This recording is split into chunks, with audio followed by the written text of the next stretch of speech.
स्वामी जी, अभी आपने प्राण शक्ति की बात की थी, तो थोड़ा आप इसे समझाएंगे कि प्राण शक्ति क्या होती है?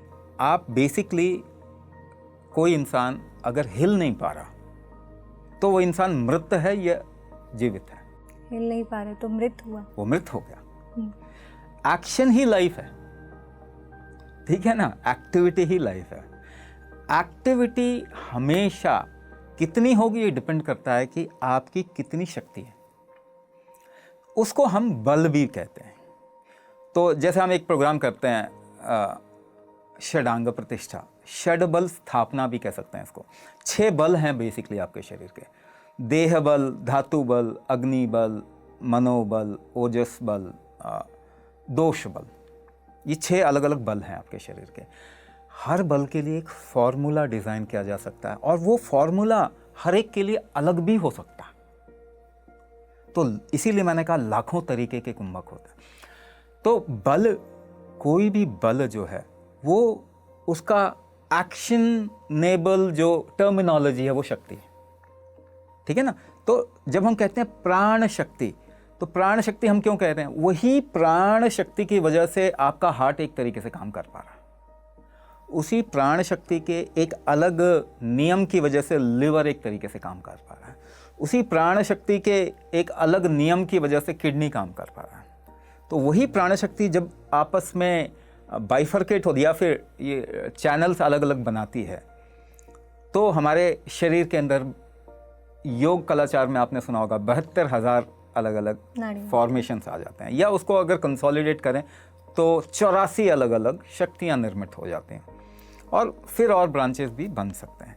मगर प्राण शक्ति मूलभूत तरीका है जिसकी वजह से आपका जीवन काम करता है।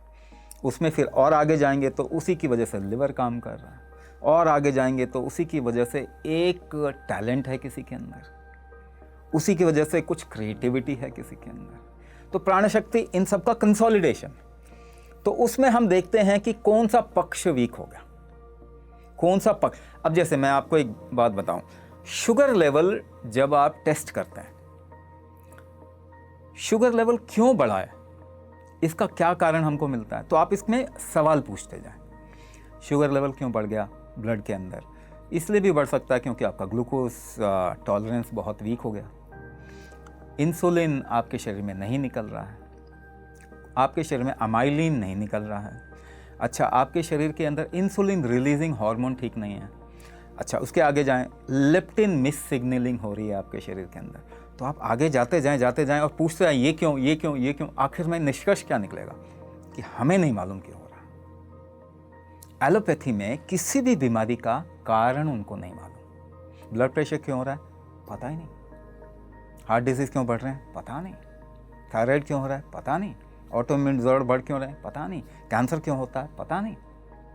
कमाल की बात है कि जिनको पता नहीं वही सारे इलाज कर रहे हैं। क्या अजीब सी बात नहीं है कि जिनको पता ही नहीं कि बीमारी क्यों हो रही है वही इलाज करते। तो वो इलाज कैसा करेंगे? वो तो देखेंगे ब्लड शुगर बढ़ गया, इसको कम कर दो किसी तरीके से, तो वो कहेंगे मेटफॉर्मिन खा लो जी। अब मेटफॉर्मिन खाया आपने, वो ब्लड में शुगर जो है वो गया कहाँ? आपने उसे ब्लड से निकाला, किडनी में डाल दिया, अब किडनी डैमेज होगा। आपने उसे ब्लड से निकाला, हार्ट में डाल दिया, हार्ट डैमेज होगा। आपने उसे ब्लड से निकाला, लिवर में डाल दिया, लिवर डैमेज होगा। तो फिर आपने मेटफॉर्मिन खाया, रोज़िग्लूटाजोन खाया, पायग्लूटाजोन खाया, ग्लिबेनक्लेमाइड, ग्लाइकोलाजेड, बहुत सारी दवाइयाँ। क्या किया आपने? आपने केवल एक जगह से दूसरी जगह स्थानांतरण कर दिया शुगर को।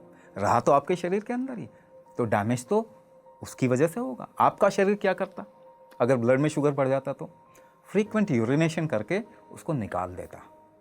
अब आपने दवाई खा के उसको निकलने भी नहीं दिया, तो आपने अपने शरीर के साथ में ज़्यादती की ना कुछ। तो ये क्या, ये इसको इलाज कहना चाहिए? ये बिल्कुल भी इलाज नहीं है। और उसका प्रूफ क्या है? कोई भी डायबिटीज़ ठीक नहीं होता इससे। इनफैक्ट उनको प्रॉब्लम आती है, neuropathy, retinopathy, kidney damage, liver damage, heart disease, ये सब आगे बढ़